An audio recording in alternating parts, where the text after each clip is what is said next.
Hello everybody and welcome back. I am KRX and we're going to be taking a look at Ostriv today. It is the second half of 2020 and this is early access footage. I think the game came out about 3 or 4 months ago to early access and there had been some pre-alpha kind of footage out there floating around, but hopefully this will be relatively up-to-date archiving of Ostriv gameplay in its sort of current early access state at the time of this getting posted. We did a little bit of this on the Twitch channel, so I'm pretty familiar with how the game works and stuff. I've started a few different villages, and we could just start a new game here and sort of go through and survive our first year, right? This is a village building game, not too dissimilar to Banished. Kind of shares some elements and thoughts from Foundation as well, another early access game, but it's a village builder, right? So we're gonna be let's start. What the heck? Let's click on this one. Boom, we're in the world. Let's pause the game really quick. And it is March 1721, and we're going to be building up a sort of a village on sort of the dawn of industrialization, right? Like it's a little bit before that, and we have the world here, and actually the sort of, I think the world actually looks pretty nice. The water is actually really fantastic. It has a really nice sort of reflection effect, and shadows, and it look really nice and sharp and crisp and everything. It's actually a pretty good looking game. It does kind of feel a little bit empty-ish, but we haven't built our town yet. That's kind of the nature of things. So we could put this town down here, and we can basically choose a camp location. I don't intend for this to be a tutorial, but we are probably going to be creating a successful village. So if you consider that to be something you're trying to do, then this will be an example of creating a successful village. But there's a couple really basic things that'll help us actually make sure we get on the right track. Like up here, it says choose a location for your settlers camp. Great. So we could just sort of pick a location. We can't do this side. It's saying that side's inaccessible. We're gonna have to build bridges to get over there. But essentially, you know, we can just find a place here, and I don't know if we want this to kind of be the center of our town, or, you know, we could come over here or something. But I think being relatively near the trees might be good, leaving some good room along the water here. And there we go. Here's our little tent. And like Banished, each of our individual citizens are pretty precious to us. We have 25 citizens. 18 of those are adults, 9 of those are men, 9 of those are women, and that does matter in this game. Don't know how I like that from a gameplay perspective. You can argue this from a historical perspective or a modern look or whatever, but for the most part, men and women can. There are exclusive jobs for, well, as far as I can tell, only for the men, and then the women have certain jobs that they're allowed to do too. But there's a lot of the early jobs like building and wood cutting and fishing are in smithing. Those are like really important sort of early game jobs, are all exclusive to men. I don't know, and it'd be cool. Like, anyways, we'll see how that works as we go. Which kind of does mean that the workforce is even a little bit smaller than we think, right? It's even a little bit smaller than we think for these really basic sort of early production things. Like it says build a forestry. So that we can do some wood production. So let's go into the production tab down here, and here's a tab with all of our different buildings. Right now that we've put down the camp, and we can click around these camp, and again, we get some really nice sort of screens of the different people here, and we can click here to see, oh, we have a storage camp storage. We can see we have some nails, and we have some thatch, and we have some iron. And I will say that the resource breakdown in this game is significantly more detailed from what I've seen from Banish, which is nice. I actually really like that. I hope this game goes a little bit more realistic, a little bit more in-depth, a little bit more goods production and conversion, right? A little bit more focus on the goods itself, where Banish kind of glossed over some of this stuff. Like in Banish, you just use iron to make buildings, right? As a component for building stuff. And this is like, no, you need iron, and you need to combine that with fuel at the smithy to make nails and to make metal parts and to make horseshoes and different sort of metal objects, right? The iron on its own is basically not that useful. And if we click on the homes, we can see a lot of these people. We can see a family here. They have a certain amount of family wealth, and they pay a certain amount of rent.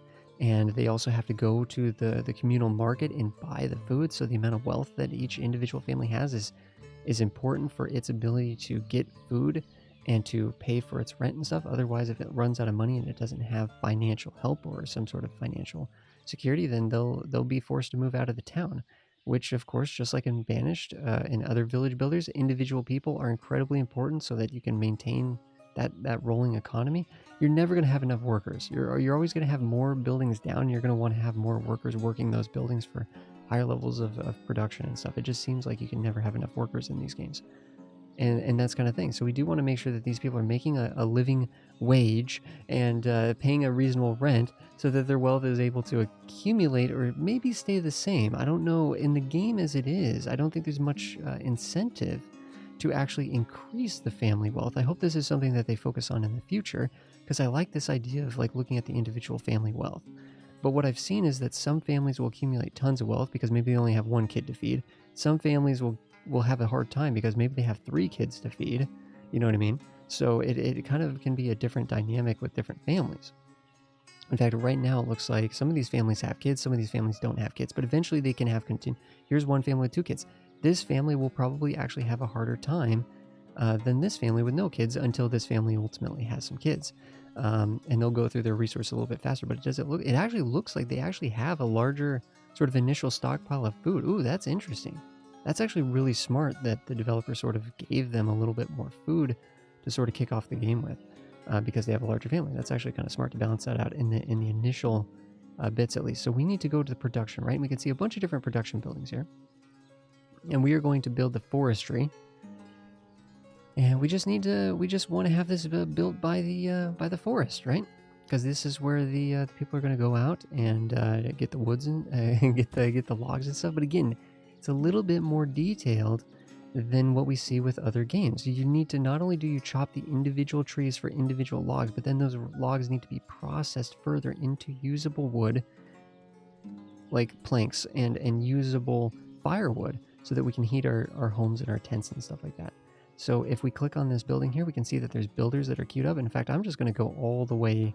I'm going to open up as many builders as possible to get this done as quickly as possible.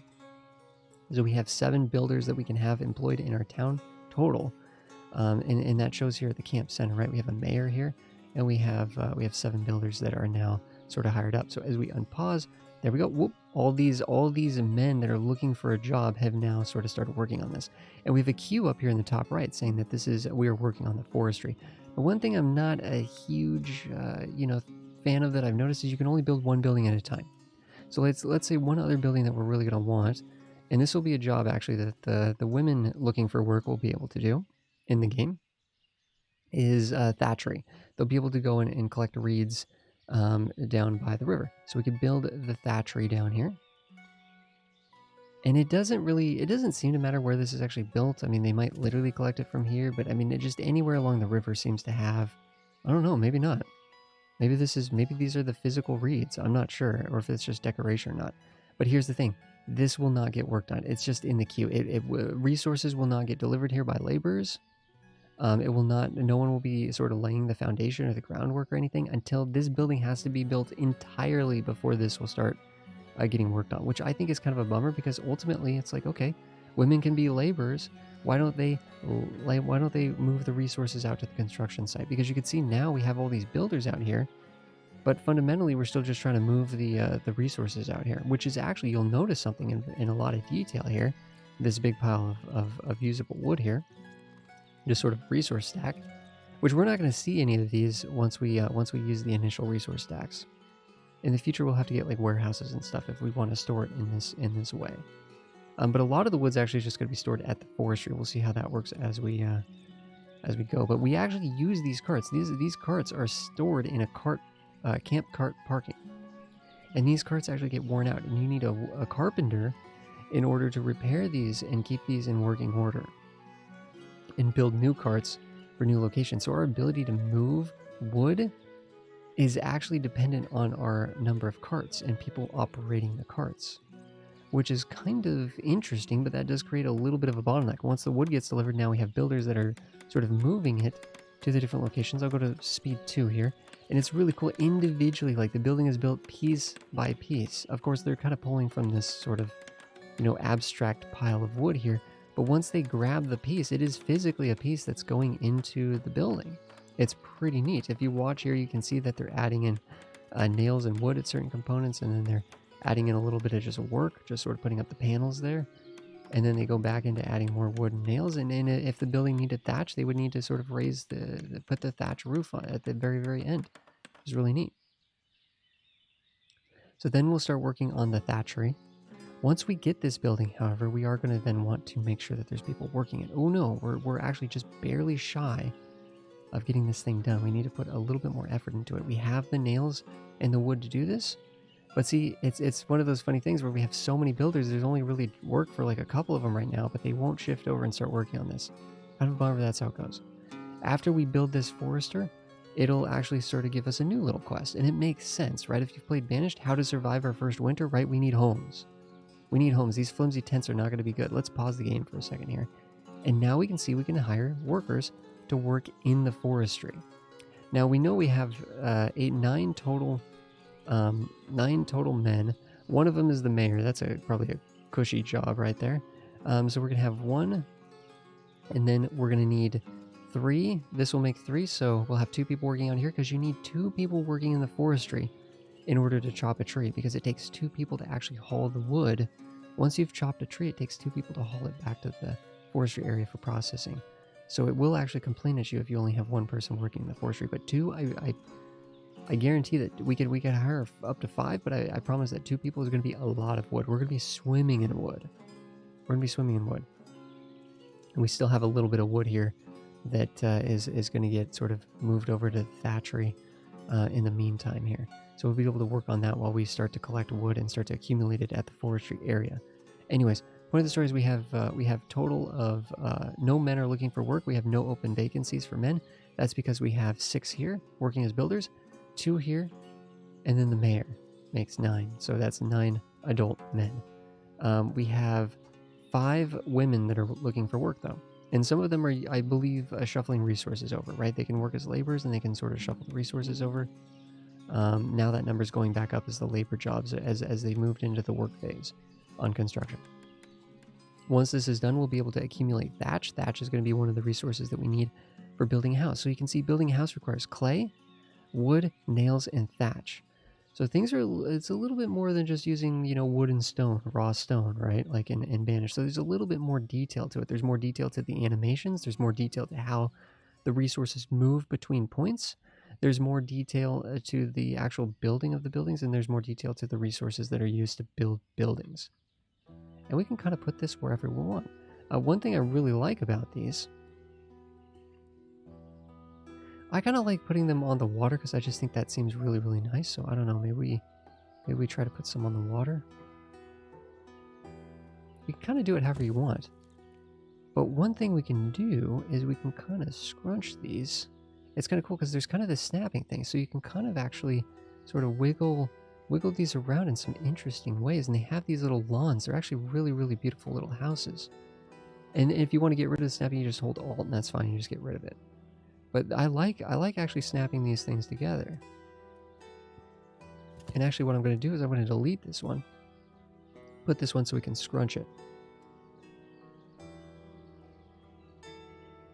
And we can sort of create a little bit of a little line of houses here.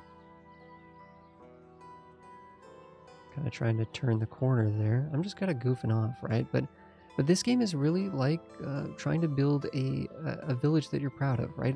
Part of it is the design of the village, not just the logistics of it, the survival of the people, the management of the workforce and stuff, but it's creating a village that you're proud of that looks nice. I mean, the game looks pretty beautiful. These assets are just really, really top tier. The houses look fantastic. We'll see how those look when they come in.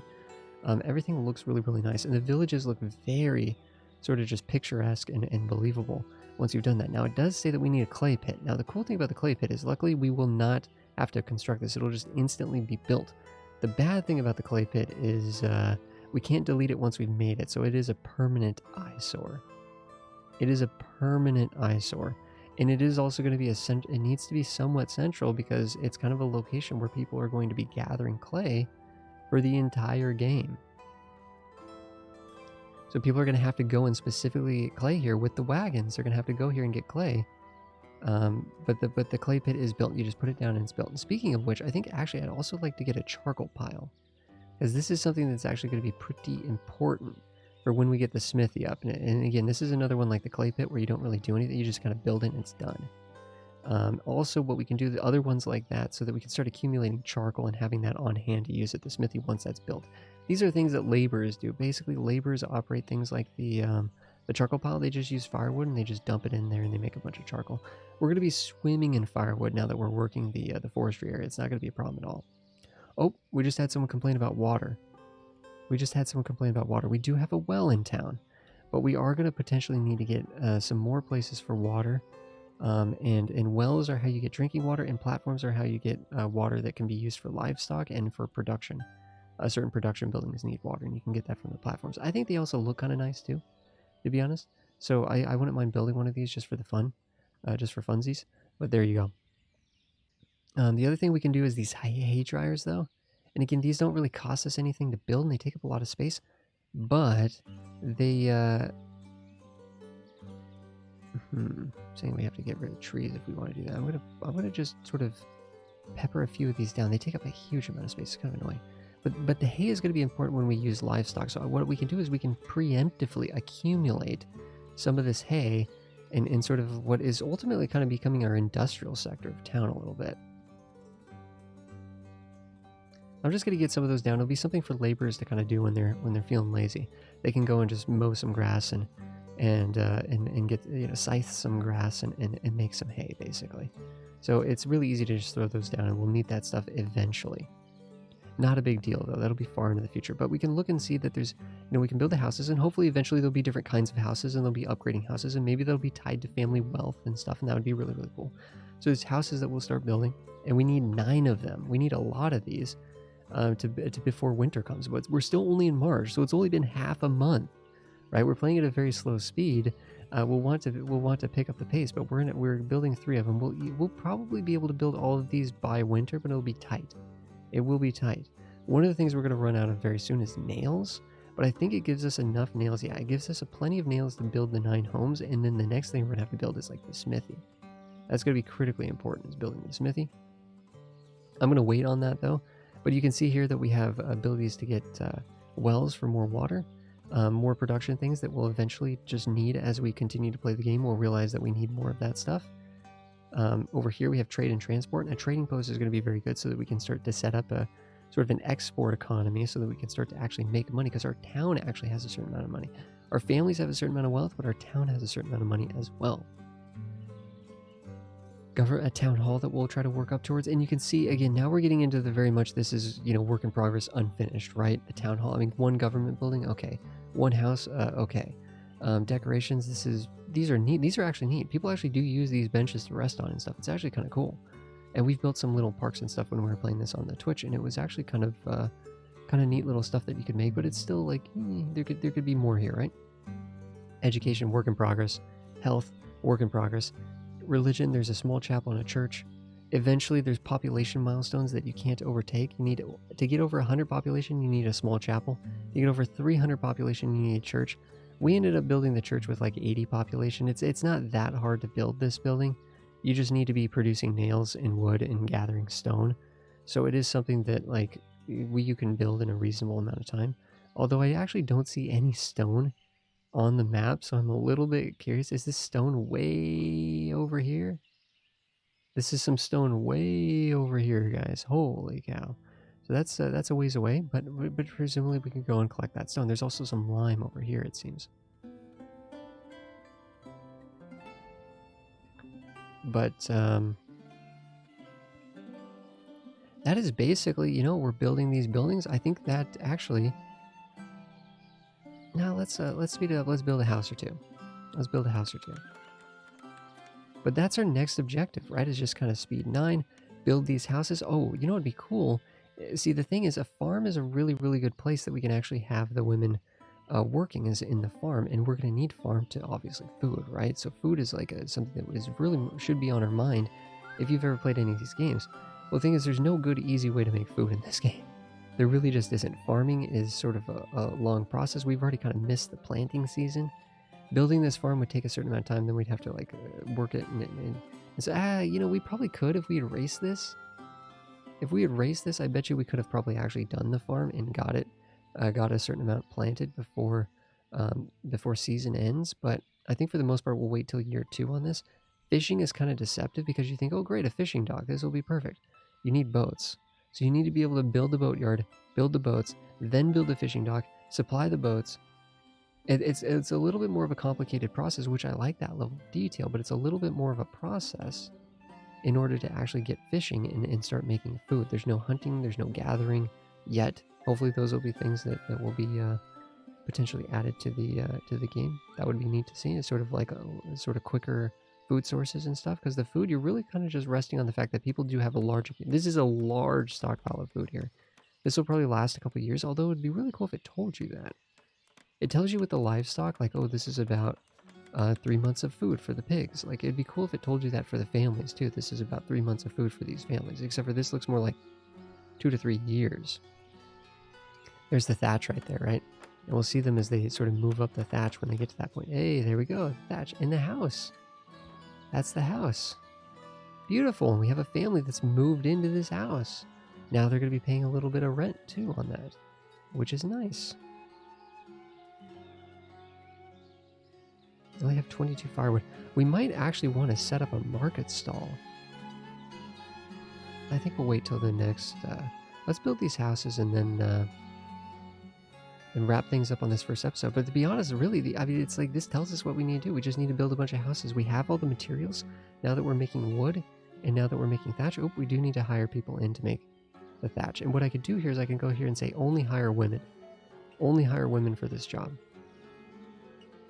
So we can have these people accumulating reed and thatch, which is nice. Guys, this has sort of been episode 1 of Ostriv. Thank you so much, everybody, for hanging out. If you guys have questions, please ask. We will continue this and hopefully survive our first year. In the next couple episodes, we'll get over to year 2 and start working on a food economy. Hopefully, we'll speed up the game quite a bit, I think, for the next episodes. But thank you so much, everybody, for checking this out and taking a look. And we'll be back in the next episode. Thanks, guys.